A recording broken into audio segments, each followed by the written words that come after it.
Hi friends, here are the top 10 best ways to beat diabetes and lose weight. Number 1 is something that you can do right now. That is really neat. It is actually NEAT, N-E-A-T, which stands for Non-Exercise Activity Thermogenesis, which is a fancy way to say movement that you don't purposely do, unlike exercise, which you purposely have to make yourself do, like to go out for a walk or work out at the gym. So right now, I'm actually doing NEAT, moving my hands. Or if I fidget this pen, I'm doing NEAT. And if I sit and fidget all day, I can actually burn an extra 30% more calories. That's pretty neat. Do you know someone who is a fidgeter? That person is likely thin, as they are always moving some body part, whether it's tapping their feet, shaking their leg, flipping their pen. I wasn't always like this. I had to train myself to do this for weight control. I read a magazine when I was in junior high that explained that sitting uses more energy than laying down, and standing uses more energy than sitting, and of course, walking uses more energy than standing. Because I wanted to lose some weight, first I stopped lying on the couch and sat up to watch TV. And then I realized I can fidget my legs and arms when I'm sitting. Fast forward a few decades later, I never sit if I have the option, and if I'm forced to sit, I like to fidget. Although this is a list of 10, each one can go only so far by itself, and you're going to get the most benefit if you can incorporate all these 10 ways every day and build new habits to last a lifetime. Remember, if you're taking any blood sugar or blood pressure medications, your numbers may dramatically improve within the first few days, maybe even within the first day. So before you change your diet, talk to your medical doctor and check your blood sugar and blood pressure regularly. Number 2 is to be mindful of food order. Even if you don't change what you eat, how you eat will impact your blood sugar and insulin spikes, which determine your weight. Remember, when your insulin rises and stays elevated, you will gain more weight. That is insulin resistance and signals that your diabetes is getting worse. Now, if you require more insulin to get your blood sugar controlled, even if you have a perfectly normal hemoglobin A1C number, that is not a good sign. High insulin is inflammatory and accelerates production of LDL cholesterol, which makes a sediment called plaques in your arteries. This drives inflammation called atherosclerosis. It is literally a disease of fat toxicity in blood vessels, which will eventually block blood flow. I commonly see people with type 1 or type 1.5 diabetes who are insulin dependent and have perfectly good normal hemoglobin A1C numbers for years, but began to require more insulin in the last few years before they present with kidney failure or gangrene in their feet and fingers. Your kidneys die if they have no blood flow. Gangrene happens when you have no blood flow. But before you get gangrene, you get painful toes and feet called neuropathy, which are your nerves crying SOS as they get damaged. The point of no return is when you haven't changed your diet, but your pain goes away. Your nerves are an integral part of the health of your skin. Nerve damage often thins your skin, causing it to age and to be easily traumatized. And this is why we should all reduce sugar spikes to keep our insulin low. Excess insulin thins your skin. Just changing your food order to eat during a single meal can help reduce sugar and insulin spikes.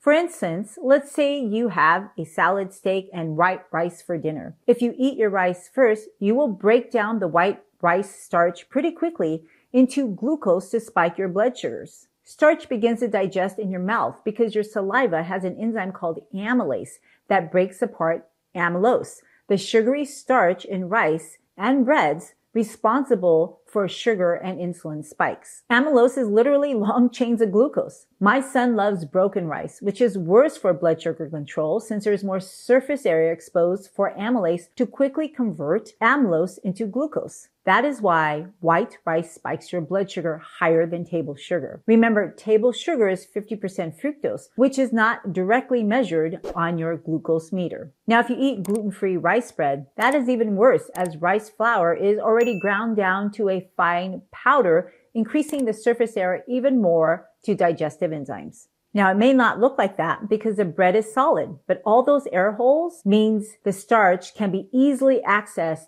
by your digestive enzymes. When bread gets soaked in water, it quickly turns into mush. That is how I gauge how quickly my sugar will spike. Your rice cereals, like Rice Krispies, is even worse than bread. As soon as they stop crackling, they turn to soft mush. This is why gluten-free breads, corn flakes, desserts, and crackers, as well as a lot of Asian foods like mochi and rice sheets, have a high glycemic index. When you make things from powder and then glue it back together, they very easily get broken down by digestive enzymes. These lab creations in factories or your kitchen can't fool your body, even though they fool the brain. They are essentially processed foods with empty calories. Think about plywood and how we replaced it for a table, right? We used to have real wood tables. The plywood breaks apart and chips easily, even though it looks good and is solid and heavier.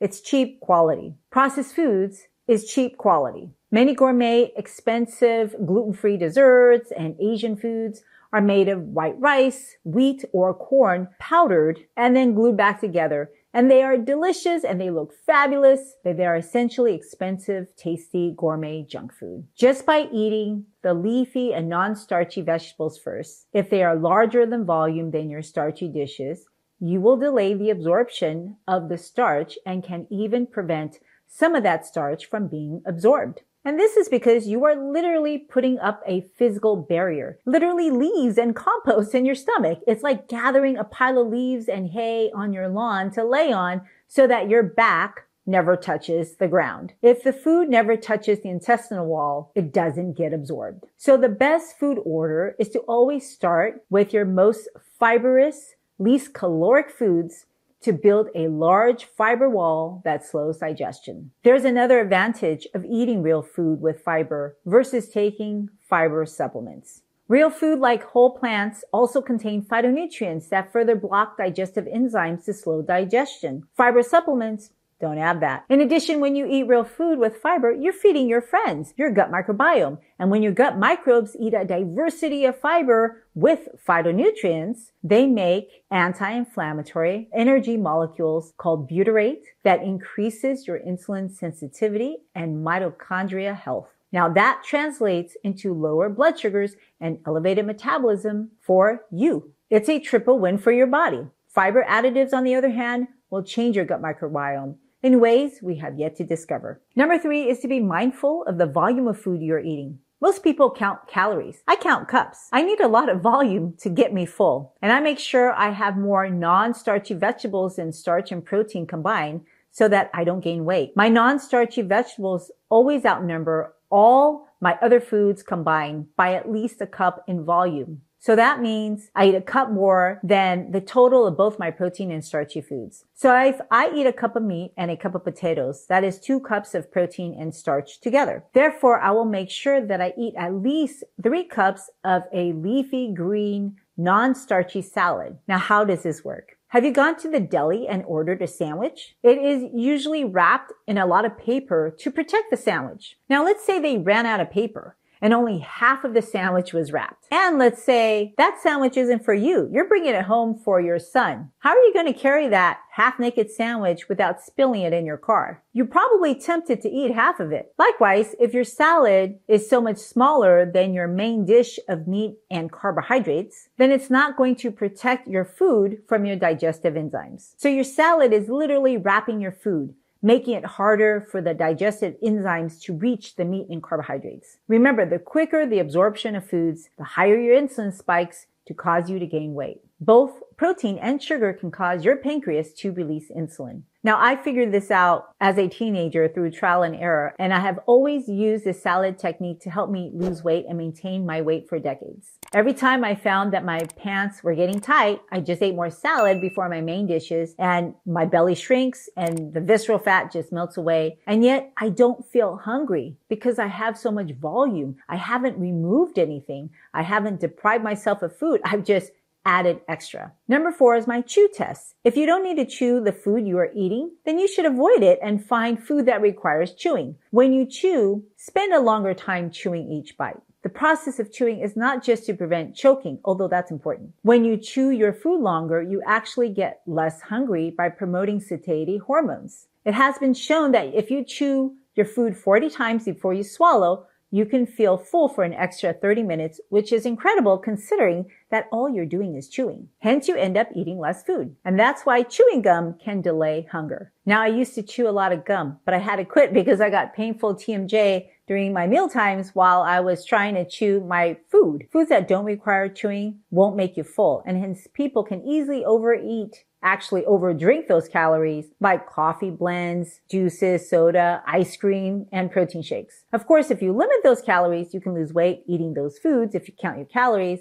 I don't really like to do that. I drank McDonald's vanilla milkshakes to lose weight before my wedding. Sure, I lost weight, but I gave myself a cold sore because I was nutrient deficient. Cold sores aren't normal. Sure, it is common because many people are nutrient deficient. Are you paying attention to your magnesium, B12, B2, B1, B6, vitamin C, vitamin A, zinc, and selenium levels in your blood? It's very hard to do with just a milkshake. Are you getting sulforaphanes, anthocyanins, polyphenols, quercetin, bromelain, and beta-glucans in your diet? These are just a few nutrients in a diversity of a real, colorful, whole plate of foods that gives your immune system the power to prevent those cold sores and to heal your skin. When you get a cold sore, that's actually a warning sign. Your immune system is crying out for SOS and struggling because your diet isn't meeting its needs. I, like many of you, have tried several diets and struggled with health issues as a consequence, focusing on weight loss and blood sugar control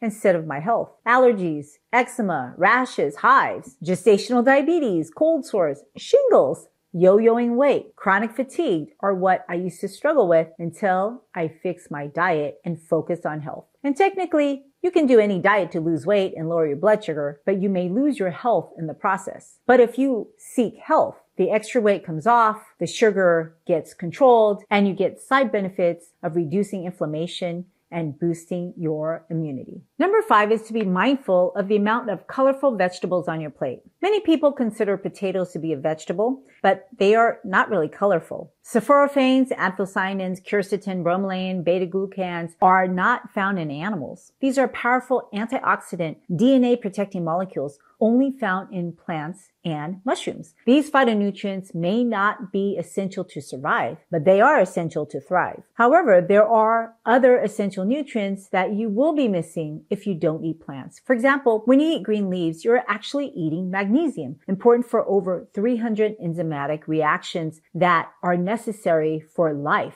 These reactions influence your metabolism, including blood sugar control. If you aren't eating colorful foods like leafy greens and whole beans, you aren't getting enough essential magnesium. So if you have pain, cramps, feel moody, fatigued, feel weak, have poor sleep, you may want to increase your leafy greens and whole beans. The polyphenols, which are the pigments that make red colored cabbage, red onions, purple sweet potatoes, reduce inflammation and inhibit digestive enzymes to slow down starch absorption. Hence, eat your salad before your other foods. If you totally absorb all the nutrients quickly, let's say after you drink a Coke, you will get hungry within a couple of hours and feel grumpy and moody because you overspiked your insulin, which then bottomed your blood sugar. Now, these high spikes and low troughs cause hunger and irritability. I have a friend who's gluten-free and doesn't have diabetes, but complains her blood sugar is always low, and she eats a ton of processed gluten-free products. These products spike her blood sugar and insulin and then bottoms her blood sugar to give her symptoms. Now, the solution is not to keep eating these products to keep your blood sugar up. The solution is to avoid processed grains and fats in those grains. By the way, when your sugar spikes, your body simply can't store much sugar,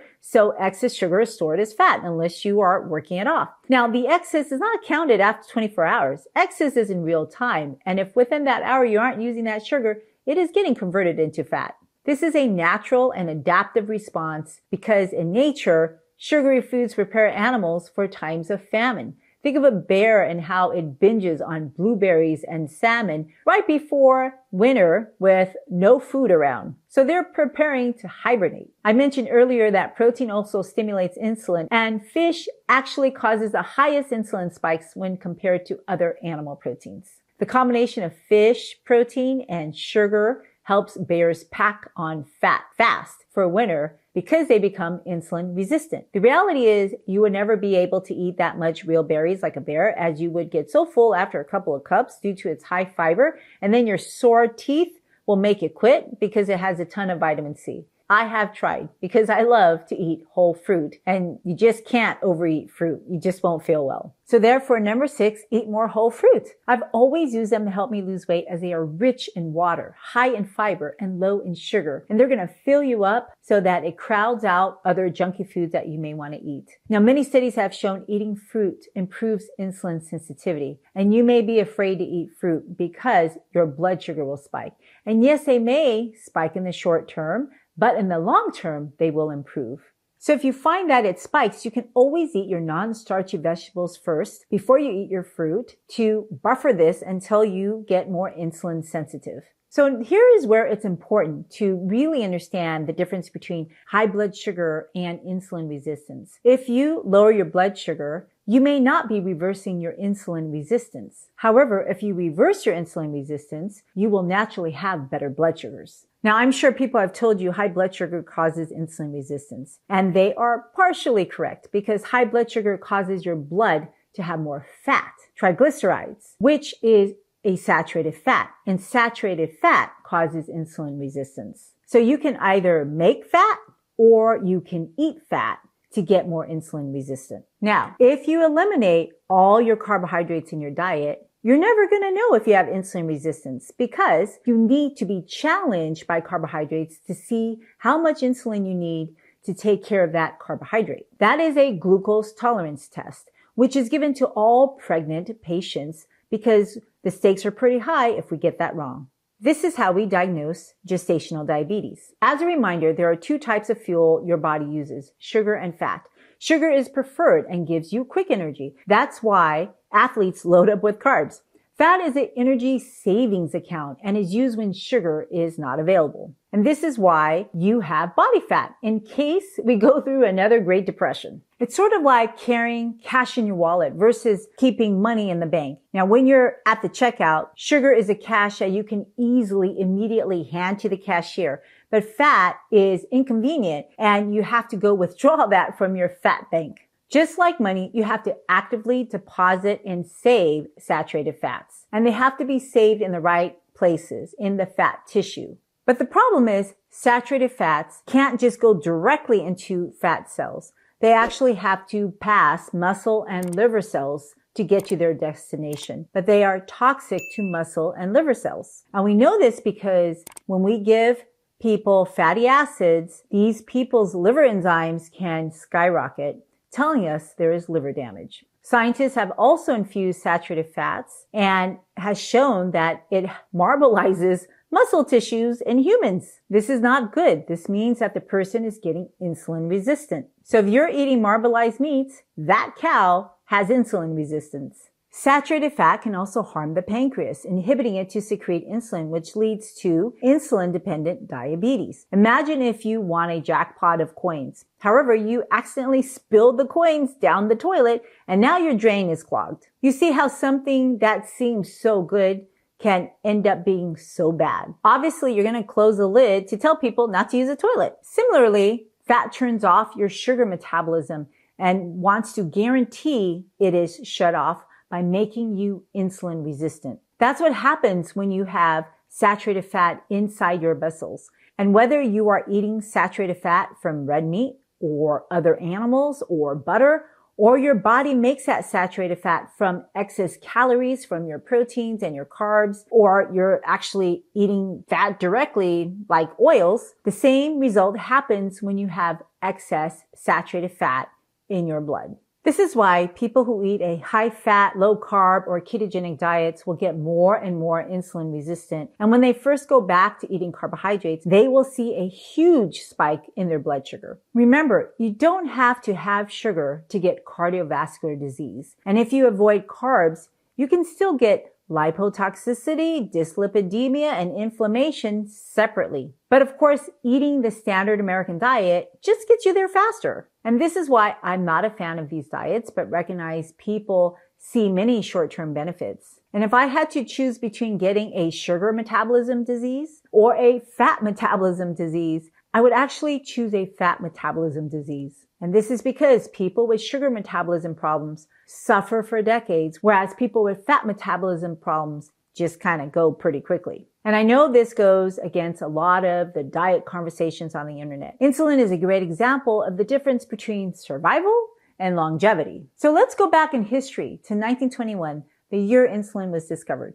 The first person who benefited was a 14-year-old boy with type 1 diabetes. Insulin saved his life and controlled his blood sugars, but then he developed an abscess. And this was pre-penicillin times, before antibiotics. These are the cases that I help. Hence, this is why I have a passion for nutrition. If you don't get your nutrition right, you will end up meeting a doctor with my skill set. Personally, I love my colleagues. They're some of the smartest people, but I hope to never have to see them as a patient. Before insulin, people with type 1 diabetes had no choice but to eat a very low carbohydrate and very low protein diet just to be alive. So what could they eat? Basically fat. They ate a ketogenic diet. So a ketogenic diet was used for type 1 diabetes over 100 years ago. And remember, these people had no insulin, which is mandatory for the body to use sugar as fuel. As a result, their bodies kept breaking down the fat piggy bank to release energy in the form of ketones. And normally when you eat sugar, the body will stop ketone production. But they were in a persistent, prolonged fasting, and giving them sugar didn't stop the ketones because sugar doesn't stop ketones. Insulin does. So this is why insulin-dependent diabetes can put people in a coma. Excessive ketones make the blood acidic, called diabetic ketoacidosis, which is basically a death sentence until you shut down the ketone production. And doctors figured out how to shut down the ketones without insulin, and that is to give these people a high-fat diet, ketogenic diet. So when you eat a high-fat diet, you're actually preventing your own body from getting rid of your own fat stores. You only make ketones from the fats you're eating, but not from the endless amount of fat that you are carrying. That's exactly how people survived type 1 diabetes before the discovery of insulin. Now, if you're insulin dependent, you can thank these 3 people who discovered and patented insulin and then generously gave the patent away to the world for $1. In medicine, we learn a lot from people who have pathology that can be traced down to one molecule. And we know so much about insulin, insulin resistance, blood sugar, muscle, protein, and fat metabolism from people who have type 1 diabetes. I'm sure you've watched people on social media checking their blood sugars after eating bread and complaining it spikes your sugar 50 points. Well, people with type 1 diabetes can have sugar spikes in the 4, 5, 600s. So naturally, people believe sugar causes diabetes. But no, sugar does not cause diabetes. Diabetes is a problem of carbohydrate metabolism. They cannot metabolize the sugar. And in type 1 diabetes, the pancreatic islet cells don't make insulin. Now, here's a list of some of the reasons why. And unfortunately, most of the time, we really don't know why the pancreas pooped out. However, Dr. Roy Taylor showed that saturated fat can damage the pancreas. And by losing pancreatic fat, you can actually reverse type 2 diabetes and get the pancreas to secrete insulin again. This probably explains type 1.5 diabetes. And you may wonder why insulin was not the miracle drug and solved the problem of diabetes carbohydrate metabolism. And this is because people became more insulin resistant over time and required more insulin to get their blood sugar controlled. And insulin is an inflammatory hormone. Doctors knew they needed to reverse insulin resistance, lower their insulin requirements, and they figured this out by testing diets. And guess what? A diet high in saturated fat made people the most insulin resistant. Now, in 1926, this paper tested carbohydrate diets on people with type 1 diabetes. Naturally, you would think when you eat carbs, you would get high blood sugars and require more insulin. But they actually didn't need more insulin to take care of their sugars. These were 150 patients with type 1 diabetes. They were given bread, potatoes, fruit, and they actually required less insulin than when they were eating the high-fat ketogenic diets. And as a bonus, they were thrilled to get off their ketogenic diets because they had more energy and mental clarity. And this is a first known study that proved that carbohydrates did not worsen insulin resistance, unlike all the publicity we see today on social media. Soon afterwards, this study tested people without diabetes. Now, this design split 23 male medical students into 4 groups with 4 diets. Group 1 got a pretty good quality high-protein diet with lean meats and egg whites. Group 2 got a high-fat diet with oil, mayonnaise, cream, and butter. which I'm sure a lot of keto dieters approve of. And group 3, well, they basically got nothing to eat. They fasted for 2 days, which is also a popular diet strategy these days. And group 4 got a high carbohydrate diet. They ate oats, brown rice, potatoes, fruit, bread, syrup, candy, and pastries. It's incredible. They were pretty much eating junky carbs half the time. And that sounds like the standard American diet, except it was missing meat and fat. Then all 4 groups were given a sugar challenge after 2 days, known as a glucose tolerance test. Remember, that's how we diagnose gestational diabetes. And without the sugar challenge, we really wouldn't know which diet had the least amount of insulin resistance. And look at this graph. The people who fasted actually had the worst glucose levels, followed by the people who ate primarily fat. And surprisingly, the people who ate all those junky high carbs did the best. They had the lowest blood sugars. So this means if you're going to get a glucose tolerance test, don't do it after you're fasting. Remember, this was a 2-day fast. And again, people who fasted and ate high fat had the highest blood sugar rise. Now, a couple years later, Dr. Rabanowitz gave his patients a high carbohydrate diet with lower fats. And as a result, they required less insulin, they lowered their cholesterol, and improved their blood glucose control. So insulin resistance causes the inability to process carbohydrates or sugars. But sugars don't cause insulin resistance. Think of insulin like your delivery app notifying you that you have a package outside your door. Insulin is the app and normally rings your muscles that there is a delivery, so they open the door to sugar. Besides insulin, another way to ring your muscle to accept sugar is to exercise. That's why you should go for a walk after eating. But don't you just hate it when your app doesn't work and you don't get notified that there is a package in your front door? That's insulin resistance, and it's done on purpose because your muscle thinks it's full and can't receive any more packages because saturated fats have saturated its capacity. Remember how the port shut down in 2020 and all the trucks piled up and congested the port? Well, if the muscles don't take the sugar packages, they pile up and crash into the walls of your arteries, causing vascular inflammation. Now, a day of this is no big deal. But if you have this every day for years, you will go blind, have dementia, and go on dialysis if you survive a heart attack. So insulin helped to increase survival, but it doesn't do it for longevity. By the 1940s, it was standard medical practice to recommend a high carbohydrate diet to control diabetes, even though they developed chronic diseases. And in the 1960s, people began to be interested in cholesterol as a problem, linking it to heart disease, and high carbohydrate diets, linking that to triglycerides, a known risk factor of blood vessel inflammation that leads to all these chronic diseases. And now we know if you have a diet of highly refined carbohydrates, even vegan, those carbs get turned into triglycerides, which is saturated fat that your own body makes,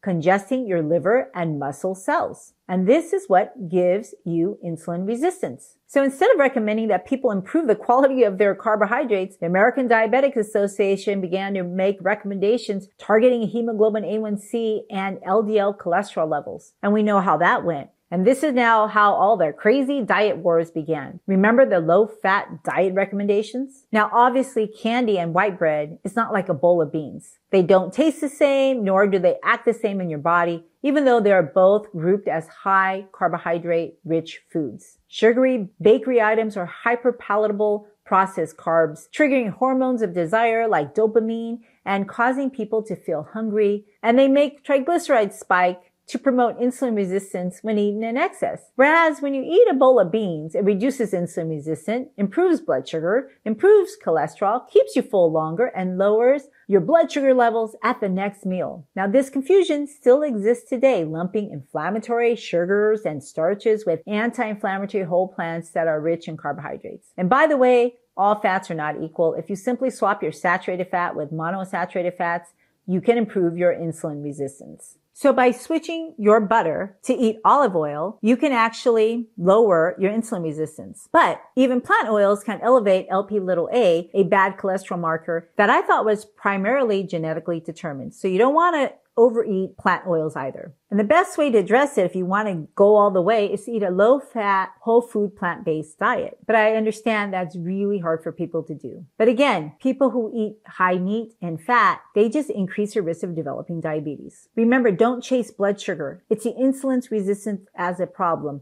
And that's the number one risk factor for heart attacks, which is still the number one killer in society. And remember, you can be insulin resistant without seeing high blood sugars if you don't give yourself a carbohydrate challenge. But if you reverse your insulin resistance, your blood sugars will naturally be normal. So are you unknowingly making your insulin resistance worse, even though your blood sugars and insulin are low? Another way to understand insulin resistance is a credit card debt. Have you ever tried to swipe your credit card and it was declined because your debt balance was too high? Now, if you never swiped that card, you wouldn't know that you had too much debt. You had to challenge your credit to see the problem. And when you are insulin resistant, your cells, especially your muscle cells, have a carbohydrate intolerance debt. That means every time you eat carbohydrates, your muscles can't use that sugar and it stays in the blood vessels, causing damage. Without eating carbohydrates, you're not testing your insulin response. This is why we give pregnant moms a glucose tolerance test to diagnose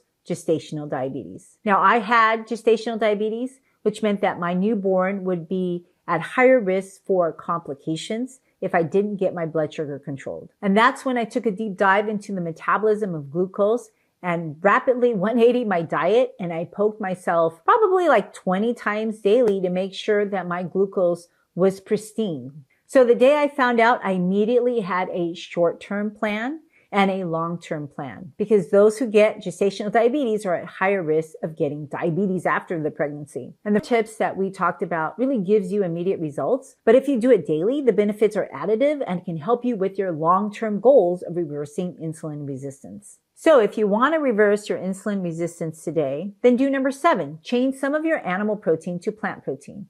I'm sure someone has told you, eat some protein with your carbohydrates. I was told that when I had gestational diabetes. So let's see what happens with your blood sugar after you eat your carbohydrates with protein. This study actually showed eating high protein is a bad idea, as you will get more insulin resistant, even though you will lose more weight than the diet with higher carbs. Now, there's 2 reasons. This is because excess protein turns to fat, and usually when you eat protein, you're eating it with fat as well. And if you haven't noticed, those chicken and steaks, they're all fatter than they used to be in the 1950s. And remember, high saturated fat, whether you make it or eat it, causes insulin resistance. Now, the number 1 goal for all of us, whether you have type 1, type 1.5, or type 2 diabetes, or you don't have diabetes, is to reduce saturated fat so that we don't get insulin resistance, or we reverse it if we have it. Fat just makes your blood sugar and your insulin levels stay higher longer. Now, this dotted line is a diet without eating fat, and this solid line is after eating fat. And eating plant proteins like beans, grains, and nuts is a great replacement, as all animals, including fish, have saturated fat.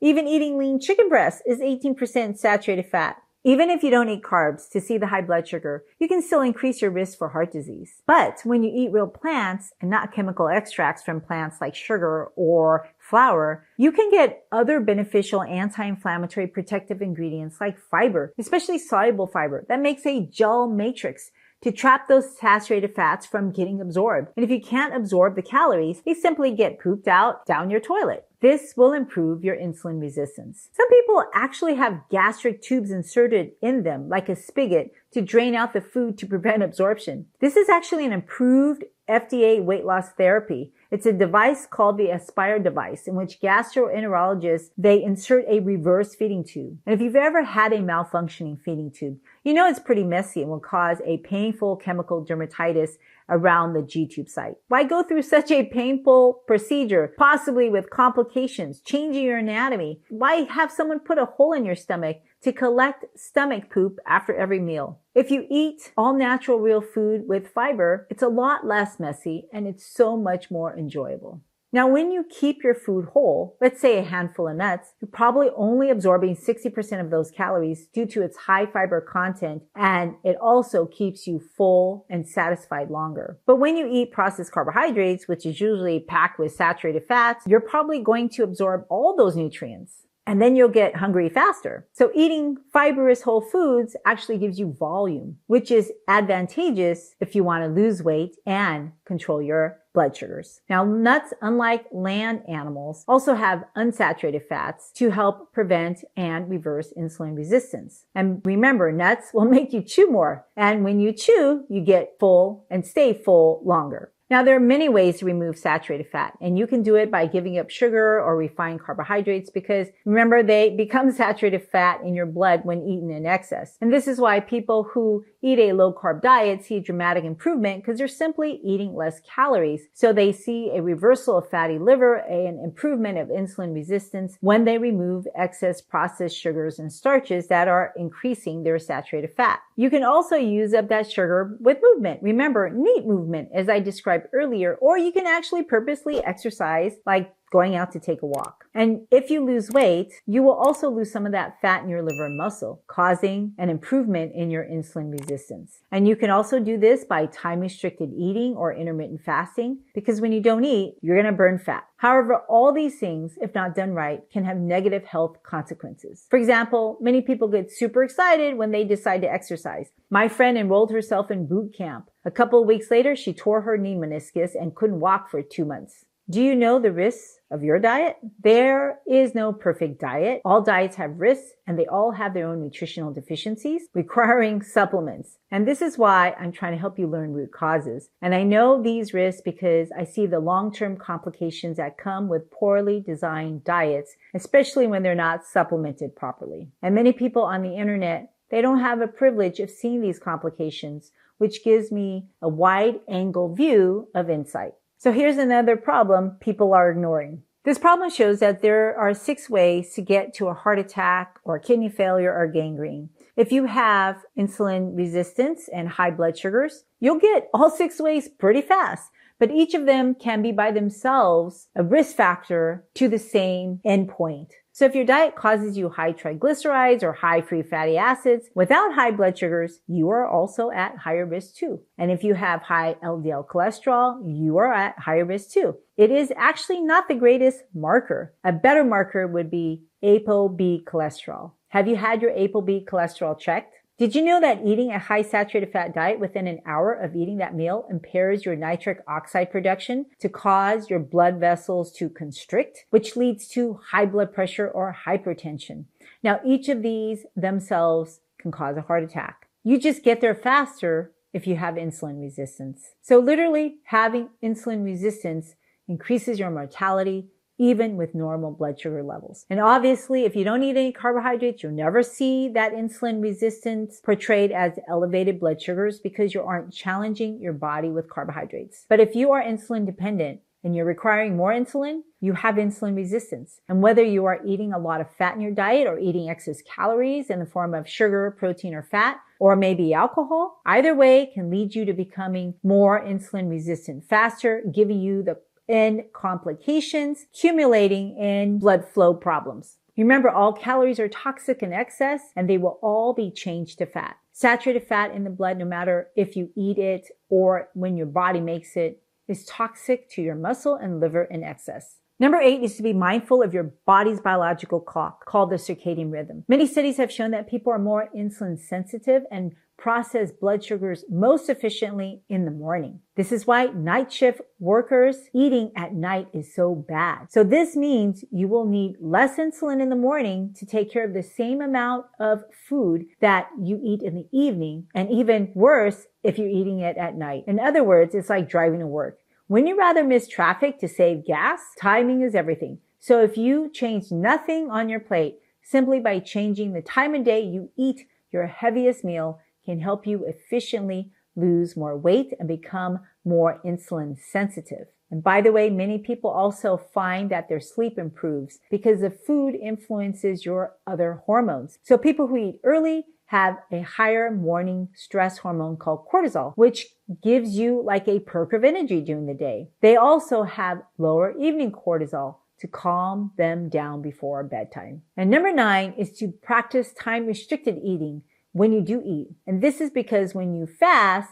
you actually start making a little bit of ketones. And that means to eat your meals closer together in time, within 12 hours. However, you don't want it to be a super short window as people tend to overeat. So somewhere between 8 to 12 hours is a good window of time. And this allows your body to more efficiently process the same foods you eat. Then you can spend your time eating up your own fat, making ketones. And this is beneficial also because you're not constantly spiking your insulin. This also gives your gut microbiome some time to rest. And your gut microbiome is like your largest immune system. These bugs, they live in your colon symbiotically to make nutrients and anti-inflammatory ingredients to support your health.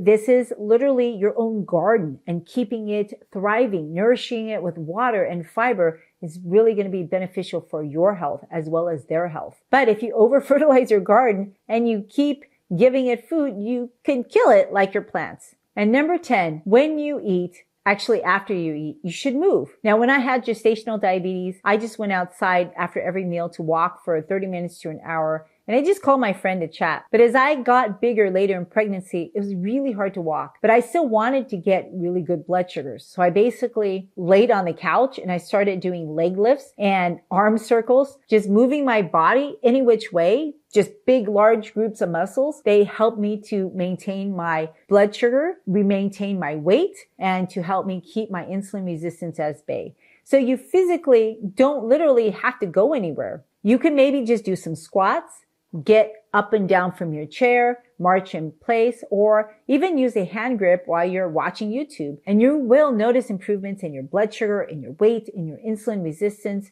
your blood pressure, your mood, and your energy. Now, obviously, the benefits will be amplified if you eat better quality food. So if you want to learn what to eat, watch the next video.